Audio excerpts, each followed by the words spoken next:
Organisé par le comité stratégique de Simandou, un séminaire de haut niveau consacré à la création du Fonds souverain de la République de Guinée s'est tenu le mercredi 7 mai 2025 à Conakry.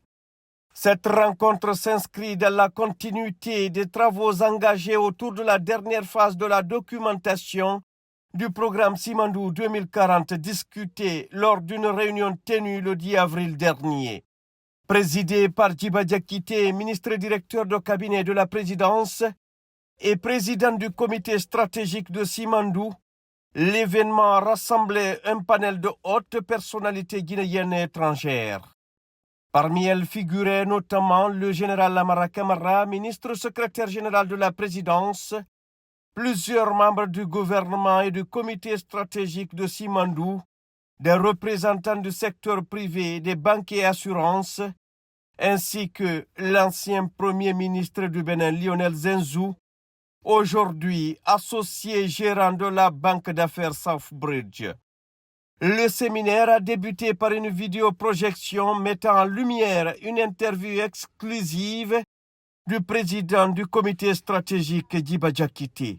Celui-ci a réaffirmé la volonté de la République de Guinée de passer d'un pays riche en ressources naturelles à une véritable destination grâce à une gouvernance rigoureuse et des choix stratégiques ambitieux. L'ambition et la vision stratégique du président de bâtir une économie durable et responsable à travers un programme de développement socio-économique nommé Simandou 2040.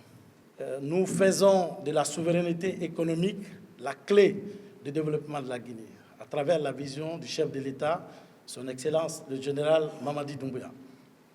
En tirant les leçons des meilleures pratiques à l'échelle mondiale, qu'il s'agisse du fonds souverain norvégien, chilien, d'Abu Dhabi, etc. La Guinée se dote aujourd'hui d'un véhicule stratégique pour sécuriser et valoriser, orienter ses excédents, des ressources exceptionnelles, notamment celles issues du secteur extractif. Nous avons bien compris que les mines ne développent pas un pays. Notre ambition, c'est d'utiliser les revenus des secteurs miniers pour pouvoir permettre à la Guinée de se doter d'un instrument puissant qui peut nous permettre de répondre aux besoins de la population. Nous pensons que Simandou doit être pour nous ce que le pétrole a été pour les pays du Golfe et nous nous sommes dotés de toutes les stratégies possibles pour que nous puissions minimiser les erreurs parce que, vous le savez, on ne réinvente pas la roue. Il est aussi important de garder en tête que le programme Simandou 2040, nous l'avons déjà expérimenté dans une phase d'à peu près 2 ans environ, d'où les 1000 km de route, d'où les réformes structurantes. Je réitère que Simandou nous permettra de gagner beaucoup d'argent. Mais notre ambition, ce n'est pas de dépenser l'argent ici de Simandou, c'est d'utiliser une bonne partie de cet argent placé dans un fonds.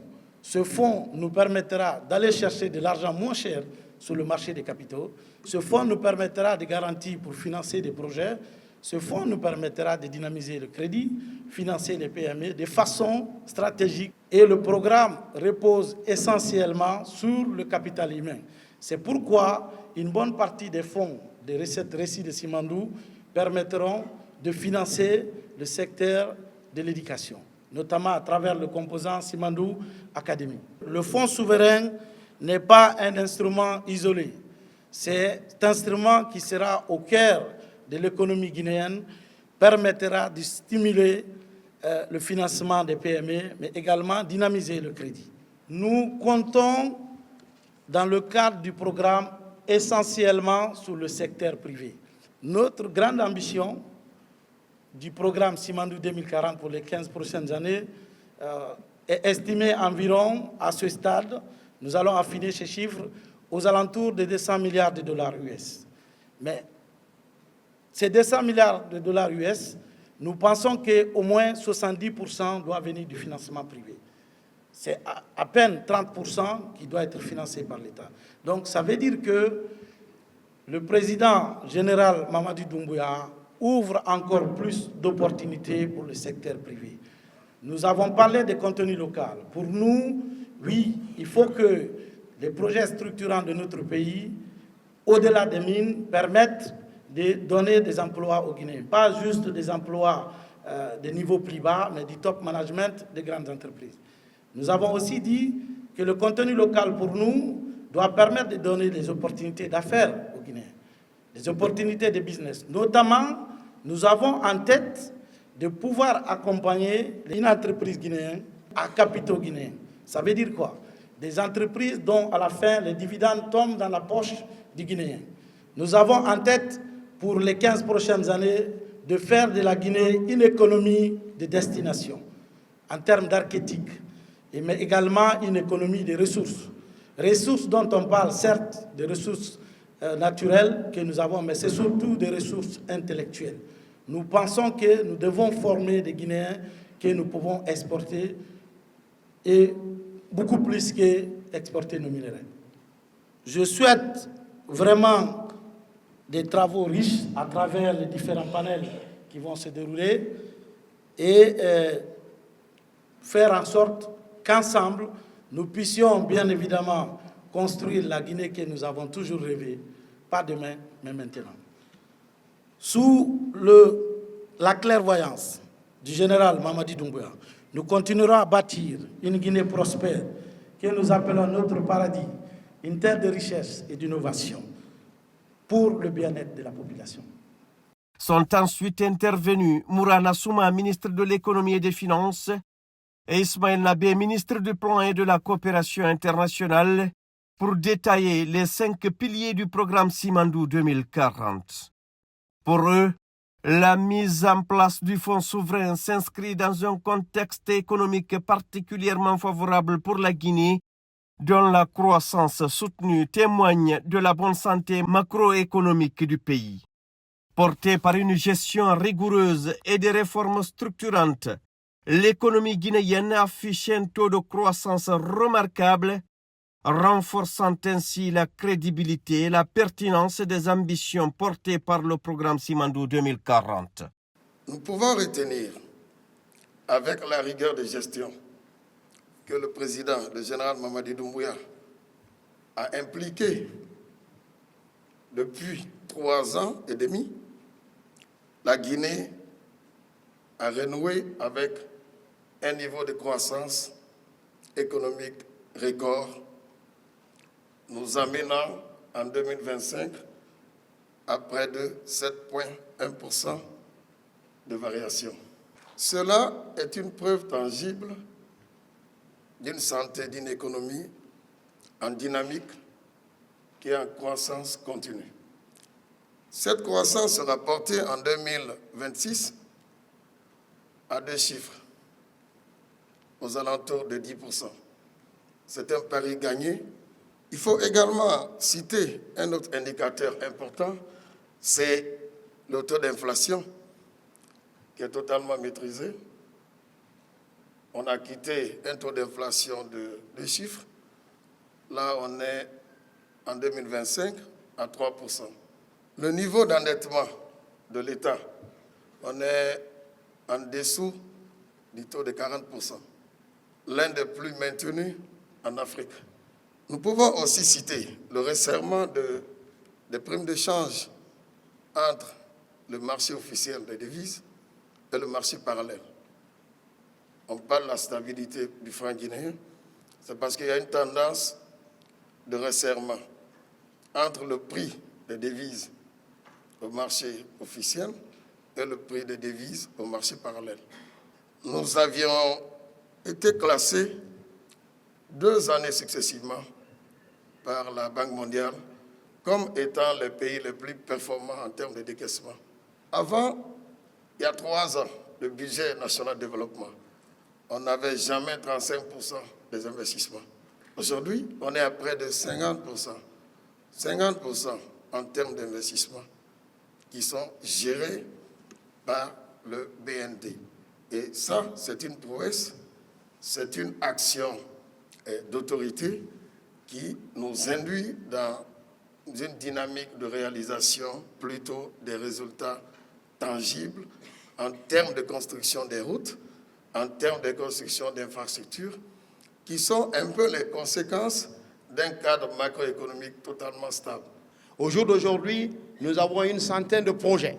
Au-delà de ces réformes, au-delà de ces projets, il y a 14 secteurs de croissance qui vont tirer notre économie.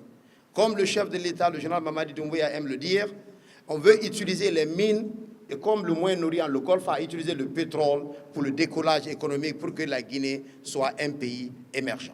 L'un des catalyseurs du programme Simandou 2040, c'est le projet Simandou.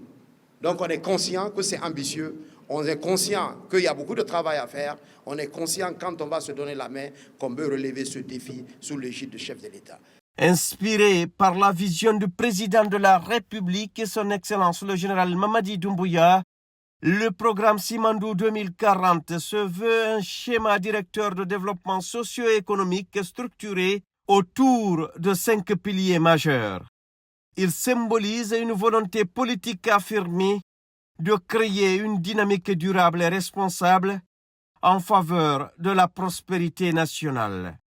Dans une prise de parole remarquée, l'ancien Premier ministre du Bénin, aujourd'hui associé gérant de la banque d'affaires Southbridge, Lionel Zenzou, a salué l'audace du président de la République, son Excellence le général Mamadi Doumbouya, soulignant que toute l'Afrique a les yeux tournés vers la Guinée, un pays qui s'engage désormais sur une trajectoire que beaucoup aspirent à suivre.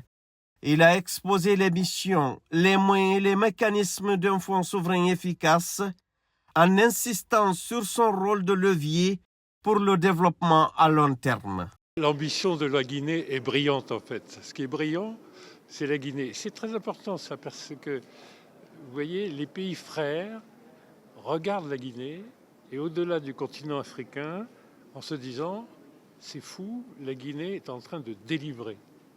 Délivre du chemin de fer, délivre des ports, délivre bientôt des productions très très importantes du plus grand gisement de minerai de fer et à la plus haute teneur au monde.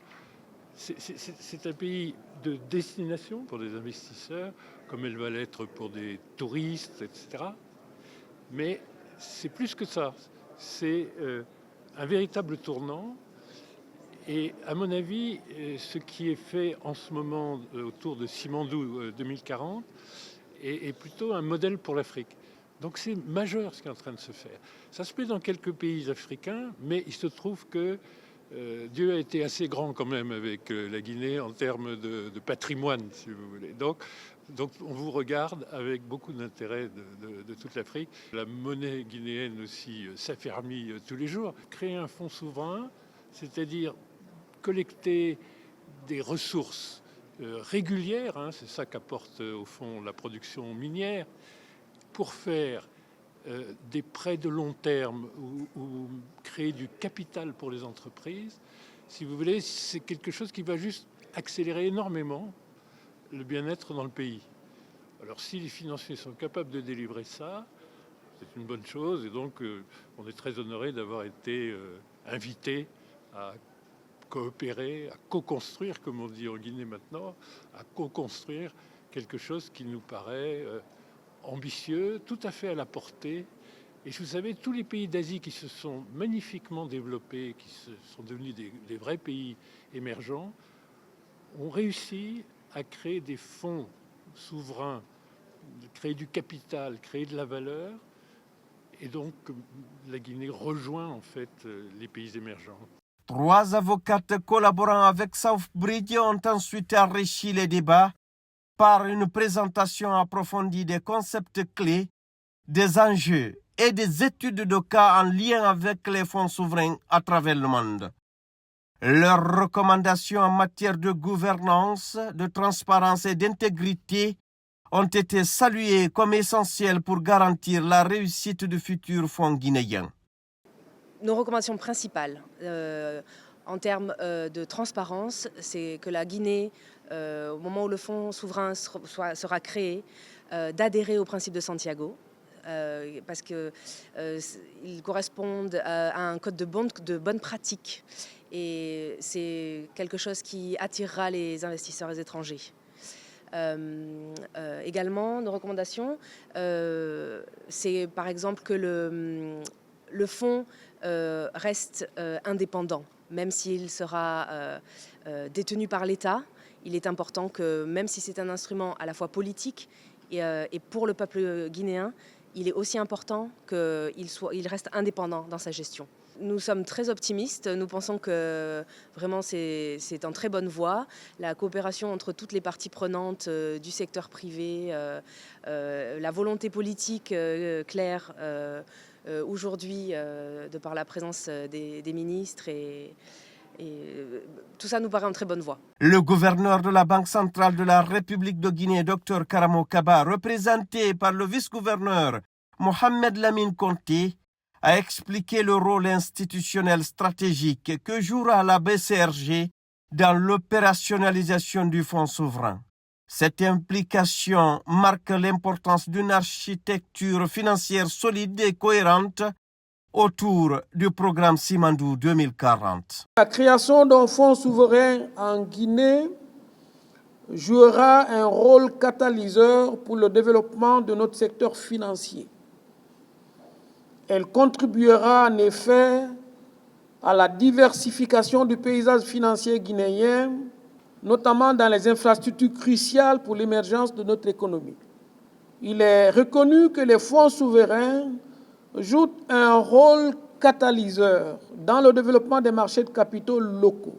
La Banque centrale de la République de Guinée, garante de la stabilité financière, devra avoir un rôle central à jouer à la fois dans la promotion, la régulation et la surveillance de ces institutions pour qu'elles puissent assumer pleinement leurs fonctions respectives et avoir le crédit confiance qu'il leur faut auprès des bailleurs de fonds. Les acteurs présents à cette rencontre ont salué l'initiative d'instaurer un dialogue stratégique avec le système bancaire guinéen et le secteur privé dans le but de mobiliser les contributions de chacun pour la création du fonds souverain, appelé à jouer un rôle d'amorçage essentiel dans la mise en œuvre du programme Simandou 2040. Le fonds souverain permettra d'investir sur le développement actuel de notre pays et le développement futur. Et si vous écoutez les professionnels, tous les pays du monde, aujourd'hui, les pays qui ont une capacité financière essaient de mettre en place des fonds souverains. Il y a beaucoup de critères à remplir d'abord pour la création du fonds souverain, c'est-à-dire attirer les investisseurs, mais aussi passer par d'autres créneaux pour que le fonds souverain soit mis en place et que les projets de développement socio-économique de la Guinée soient financés à moyen terme, à court terme, mais aussi à long terme. Nous sommes un pays minier. Les mines, comme vous le savez, c'est une substance qui ne dure pas longtemps. Aujourd'hui, nous devons garantir la génération future. Nous sommes dans un élan budgétaire aujourd'hui qui nous permet d'engranger des recettes et de les dépenser chaque année. Et nous n'avons pas de fonds aujourd'hui pour garantir l'avenir. Alors, ces discussions sont très utiles, sont très fructueuses, parce que nous avons des experts qui sont avec nous. Ce fonds aujourd'hui, qui fait partie aujourd'hui du Simandou 2040, avec les 5 piliers, cela va nous permettre de démarrer le développement du pays. Et ceci vraiment est exceptionnel. Tout ça, c'est sous la vision du chef de l'État, le général Mamadi Doumbouya. Le président de la République, le général Mamadi Doumbouya, veut bâtir une économie durable et responsable à travers ce programme de développement Simandou 2040, en garantissant une souveraineté économique et financière clé du développement de tout pays.